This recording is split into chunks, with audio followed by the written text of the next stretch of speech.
Okay, we are in Cacaxtla, a early settlement of the Olmeca-Xicalanca, which I'm pronouncing wrong, people. Some kind of culture that's related to the Olmecs and the Mayans, but nobody knows for sure.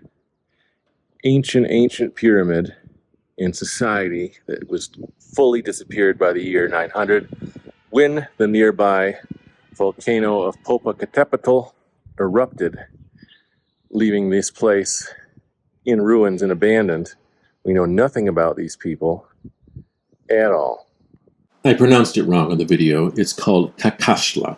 And Cacaxtla is a sprawling Mesoamerican palace located in the Mexican state of Tlaxcala, near the beautiful city of Puebla. I spent about a week in Puebla, using it as a home base for treks to many surrounding Mesoamerican sites. It has a very cosmopolitan center with beautiful pedestrian paths, stunning architecture that's a mix of French, Italian, Spanish, and even Moroccan. And the town is known for its many churches, as well as its distinctive cuisine. It's the town where the dish chiles en nogada was invented. It's a stuffed chile relleno, green pepper, that's dressed in a white sauce and then topped with pomegranate seeds so as to represent the colors of the Mexican flag, as well as the famous tacos árabe, a flatbread taco of lamb and cheese that was concocted by Lebanese immigrants. So nearby Cacaxtla is one of hundreds upon hundreds of archaeological and pre-Hispanic sites in Mexico that do not enjoy the fame of such other spots as Teotihuacan, and is virtually unknown to tourists who quite often come to Puebla to view its and the surrounding area's quite amazing ceramics and palatial churches, which are definitely worth a look-see as well. At many of the churches, photos are not allowed, so I can't show you examples of the unique style they dub an indigenous rococo, a blend of French style with indigenous motifs that can only be found in Puebla, but I highly recommend taking a day or two's time to view the many impressive churches in the area.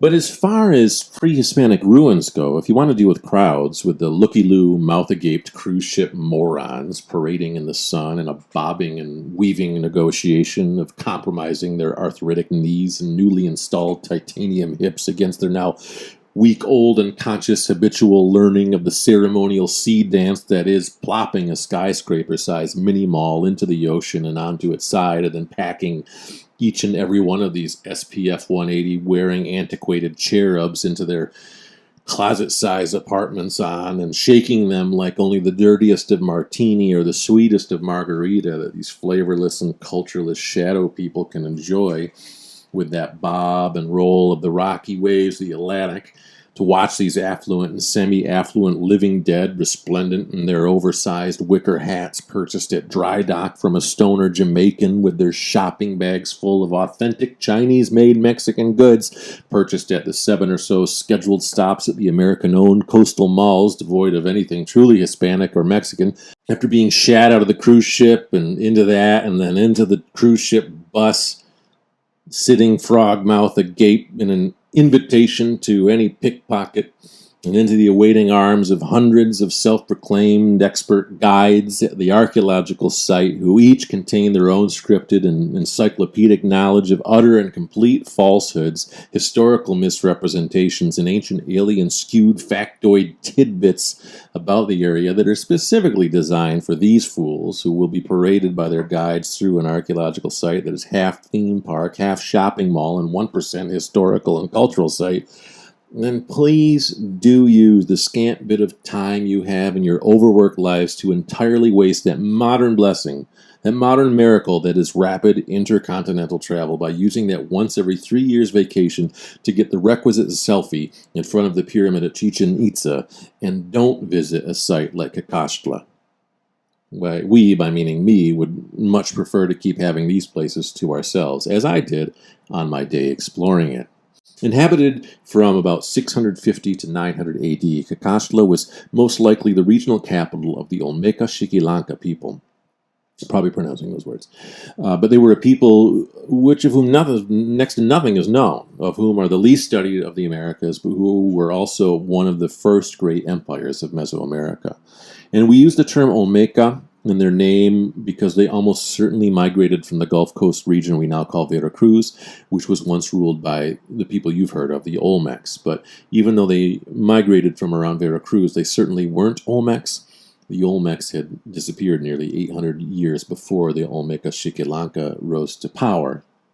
Cacaxtla was a very wealthy, prosperous, and just as cosmopolitan city then as Puebla is today, thanks in part to its specialized trade in luxury goods.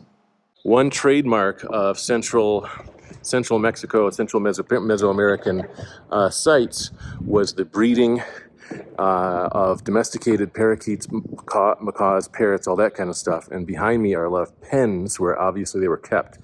And this is of note because these feathers, which were coveted by nobility and the wealthy and the rulers, were greatly appreciated by people in what is now North America, United States of America. So these trading posts supplied feathers for cultures that lived in what is now New Mexico, Arizona, Colorado. The colorful plumage of birds such as parrots, macaws, quetzals, and more were highly valued goods that were often used to make ceremonial or noble clothing, accessories, and headwear. Cacaxtla bred macaws and traded their feathers widely, making it as far north to what we now call the United States, where feathers from Cacaxtla, as well as from many other cultures in northern Mexico, were used by Puebloan and Chaco cultures in their ceremonial and noble dress. Many folks like to speculate on whether or not there was a direct connection from the pyramid building societies of the Central American continent to the North American indigenous, and this trade of feathers is not evidence of any serious connection between the Aztecs and the Puebloans, like so many hippies and brain rot ancient alien enthusiasts would like there to be. Because the Olmeca didn't likely trade directly with the Puebloan peoples, it's more likely that the feathers of the birds they bred made their way up through multiple trade networks and exchanges through the hands of multiple people and cultures up the Central American continent and into the American Southwest. So don't start getting all excited thinking about Aztec or Mayan emissaries traveling to Colorado or back. It's most likely that not many Cacaxtlan people set foot in North America, nor did many Puebloans set foot in Mexico. But it is safe to assume that these people were aware of each other and appreciated and respected each other's trade goods. Why is Cacaxtla so famous? Because it has some of the most spectacularly preserved murals of the Mesoamerican world, thanks in part to the fact that this place was buried up until the 1980s and is only recently excavated. It's still being excavated. But the reason you got to go to Cacaxtla is the murals. Well, I say you're gonna go. I say you gotta go, but you're not gonna go. You're never gonna get out of your town, your state, or your country unless it's to visit a resort in Cancun to see what McDonald's tastes like on the Gulf Coast. Your priorities in life are entirely undecipherable by me, as are these murals we're about to look at. Due to the site being abandoned and buried, and then only rediscovered in the late 70s, Cacaxtla contains some of the most well-preserved murals in Mesoamerica. And let me tell you, the murals are graphic. People getting torn to shreds, laying on the ground and begging for mercy. One dude is helplessly trying to gather up his guts that are falling out from his ruptured abdomen and stuffing them back in. Other murals depict a jaguar man who must be a god or a king or both. Birdman who must be a god or a king or both, and a corn woman who must be a god or queen or both. Whether these murals depict actual battles or are mythological stories is anyone's guess, but they are truly a sight to behold and are why this spot is very much worth making the trip to see. But you won't go there. I bet you $1 million you'll never set foot anywhere near there. But you should go there. And these paintings appeal to many sensibilities, not just from a cultural standpoint and the stories they represent, but purely as art. The style, the colors used, the identities of the artist, the personalities behind the masterful line works, and the stylistic choices make these things worthy of being stared at for just as many hours, if not more, as one typically does looking at a boring Italian painting of a white Italian woman.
So we always hear that these things were painted, but none of it survives over time.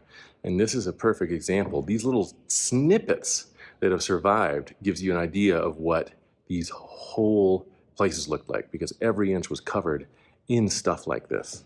And yeah, just like so many cities in the Americas, Cacaxtla was abandoned. The abandonment was around the time of the emergence of the Toltec Empire. So it could be that they saw either defeat or expulsion at their hands. Plus, this was a time of environmental change.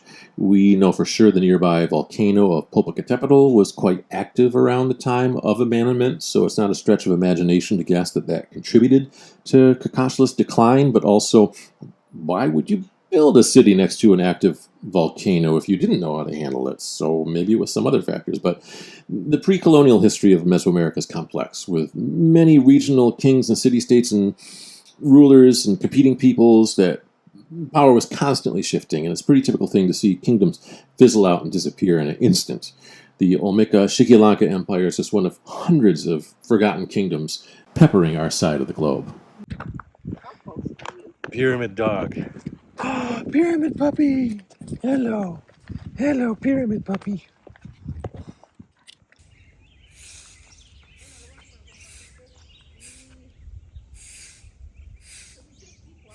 Entertainment